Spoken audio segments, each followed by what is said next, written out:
Hey, Jamie. I've been thinking a lot lately about how to speak English more like a native speaker. Even though I know a lot of vocabulary and grammar, I still feel like my English sounds a bit robotic or unnatural. Have you ever felt that way?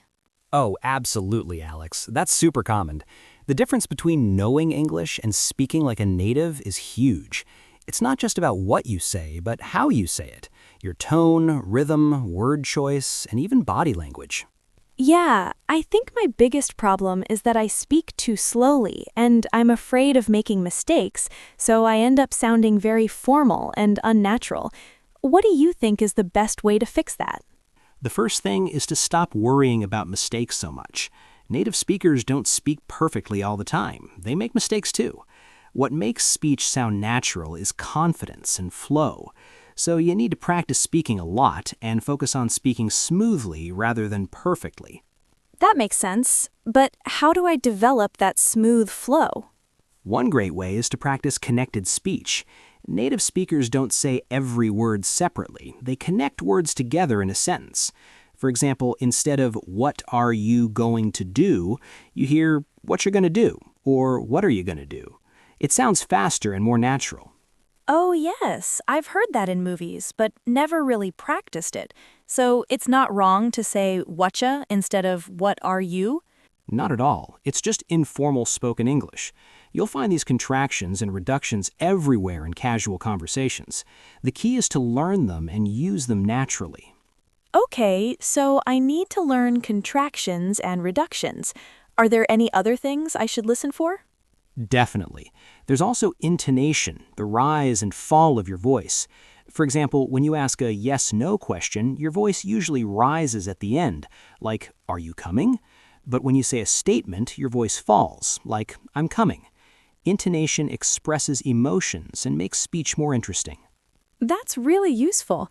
I think my intonation is very flat sometimes, which makes me sound bored or uninterested. Yeah, you want to avoid that.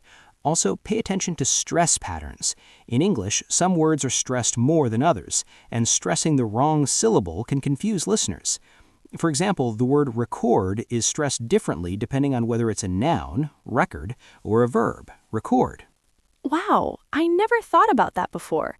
How can I practice stress and intonation? A fun way is to listen to short sentences or phrases from movies, podcasts, or YouTube videos and repeat them exactly, trying to copy the rhythm, stress, and intonation. This is called shadowing. Shadowing sounds like a great idea. Does it have to be slow or fast? Start slow and then gradually increase your speed.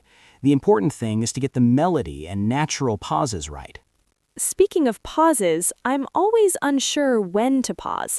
Sometimes I pause too much, and sometimes I don't pause at all. Good point. Pauses happen naturally when you speak, usually at commas or periods in writing. You should pause to breathe and to give your listener time to understand. But don't overdo it. Too many pauses break the flow. Got it. So, connected speech, intonation, stress, pauses, all important. What about vocabulary? How can I use more natural vocabulary? Well, native speakers often use phrasal verbs and idioms in daily speech, which many learners don't use enough. For example, instead of saying, "I will cancel the meeting," natives might say, "I'm going to call off the meeting." Phrasal verbs are tricky. How do I learn them without memorizing endless lists? The trick is to learn them in context. Read or listen to real English materials, TV shows, podcasts, books, and write down phrasal verbs you hear. Then practice using them in sentences related to your life. I see. What about slang? Should I try to learn slang to sound more native? Yes and no. Slang helps you sound casual and friendly, but it depends on the situation. You wouldn't use slang in a job interview, but you might with friends. Start with simple, common slang expressions and use them carefully.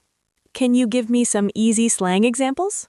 Sure, words like cool, meaning good, hang out, spend time together, no worries, it's okay, what's up, how are you, and gonna, going to. Those sound useful, but how do I know when to switch between formal and informal English? That's called register, and it's really important. Formal English is used in business, school, official emails, and so on. Informal English is for friends and family. Pay attention to how native speakers talk in different situations and try to copy. So I should learn both styles and know when to use each? Exactly. For example, instead of saying, I am going to attend a meeting, you might say, I'm going to go to a meeting in casual talk. But in a presentation, keep it formal. Great advice. What about pronunciation? How do I fix my accent or improve clarity? Focus on individual sounds that are difficult for you. Use pronunciation apps or videos to practice them. Also, practice word stress, because stressing the wrong syllable can confuse people. And try tongue twisters to improve agility. Tongue twisters, like she sells seashells by the seashore? Exactly. They help with mouth movements and pronunciation. What's your opinion on thinking in English? Does it help? Absolutely. Thinking in your native language and then translating slows you down. Try to think directly in English, even if it's simple sentences at first. How do I start thinking in English? Practice describing what you see around you or what you're doing in English. For example, I am drinking coffee, or the weather is nice today. I'll try that. What about body language? Does that affect sounding like a native? Yes, native speakers use gestures, facial expressions, and eye contact to communicate. Even your posture affects how confident and natural you sound. I never thought about that. I should practice my body language too. Definitely. Watching videos of native speakers can help you learn natural gestures. What are some common mistakes learners make that make them sound unnatural?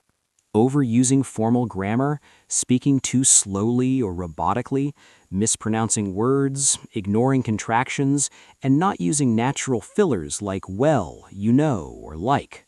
Fillers, aren't those bad? No, fillers are normal in casual speech and make you sound more human and natural. Just don't overuse them. Okay, I've heard a lot of good tips today. What's the best daily routine to improve? Listen to English every day, speak every day, and focus on natural English. TV shows, podcasts, conversations. Practice shadowing, record yourself, and ask for feedback. I'll start shadowing and recording my voice this week. Awesome. Remember, speaking like a native is a journey. Be patient and enjoy the process. Thanks, Jamie. I'm motivated to keep improving. You're welcome, Alex. Let's speak English like natives soon.